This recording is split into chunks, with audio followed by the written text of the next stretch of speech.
Goeiedag geliefde, ek hoop dit gaan uitstekend met jou. Dit is so lekker om weer vandag saam met jou te kan wees en tyd te kan spandeer in God se woord. Vir my Pastor Tief Boysen en die hele beleefspan, welkom terug by die kanaal as jy vandag vir die heel eerste keer inskakel. Dit is so lekker dat jy saam met ons hier is. Nou het jy al ooit gewonder, was wat Jesus gedoen het regtig genoeg? Die werk wat hy vir ons gedoen het aan die kruis, was dit genoeg? Want ons almal het al daardie oomblikke gehad waar ons dink, ek moet seker iets bydra, nie. Ek moet dalk net iets byvoeg tot my redding, iets wys, iets regmaak. Maar wat as ek vir jou sê, wat Jesus gedoen het, is nie net genoeg nie, dis steeds genoeg. Vandag en vir altyd. Nou om daai gedagte vas te maak in ons harte, gaan ons kyk wat die Hebreërs skrywer vir ons sê in Hebreërs 10 vers 12. Maar toe Christus een enkele offer vir die sondes gebring het, wat vir altyd geldig is, het hy gaan sit aan die regterhand van God. Geliefde, ek wil graag jy moet net daai skrif net weer gaan lees, nie? Ek wil hê jy moet insink by jou, want wow, net een offer, nie weekliks nie jaarliks nie elke keer wat jy sondig nie, een keer en vir altyd.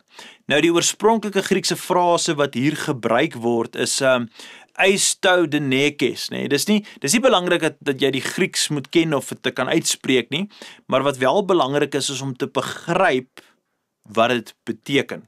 Nou kan jy dalk sê, okay, relatief, dit klink of jy jouself weer spreek. Nou, jy sê ek hoef nie Grieks te ken nie, maar ek moet dit begryp. Nee, jy moet net onthou wat ek nou vir jou sê. Dit beteken die volgende: vir ewig, permanent en sonder herhaling. Jy weet wat dit beteken, wat behels daai?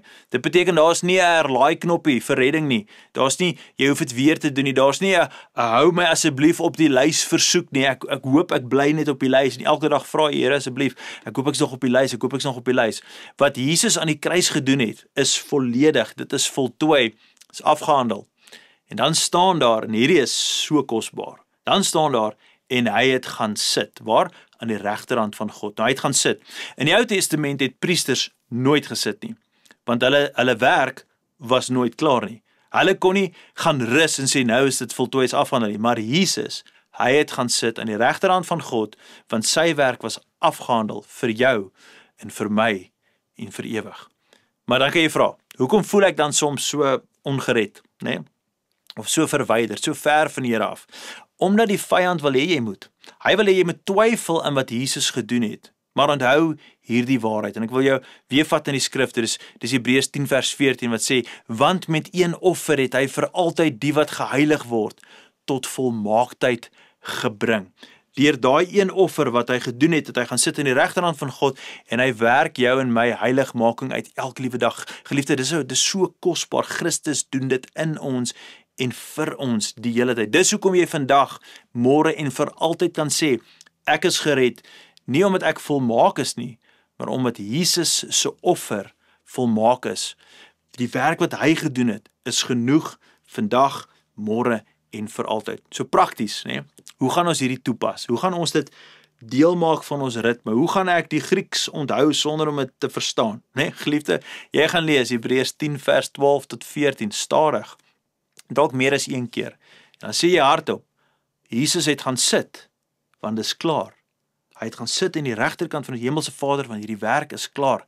En dan herinner jy jouself daaraan, jy is nie op 'n proeftydperk met God nie. Jy is nie op daai 3 maande aanstellingskontrak, kan kyk asof jy nou 3 maande jou werk kan doen, en as jy nou 3 maande, nou kry jy 'n permanente kontrak nie. Nee, jy is permanent reeds ingestel, by ons hemelse Vader. En ek wil jou aanmoedig, nee, as jy dit kan glo, as jy dit wil deelmaak van jou lewe, maak saam met my hierdie geloofsverklaring. Sê, Jesus se offer was eenmalig genoegsaam en vir altyd. Ek rus in die voltooide werk van die kruis. Ek is gered, ek is syne.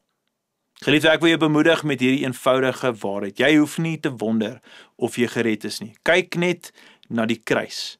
Jy hoef nie te vra of dit genoeg was nie. Nee, jy kyk na die leë graf waar Jesus opgestaan het. Jy hoef nie te vrees of dit gaan hou nie. Nee, jy kyk na die troon waar hy nou sit.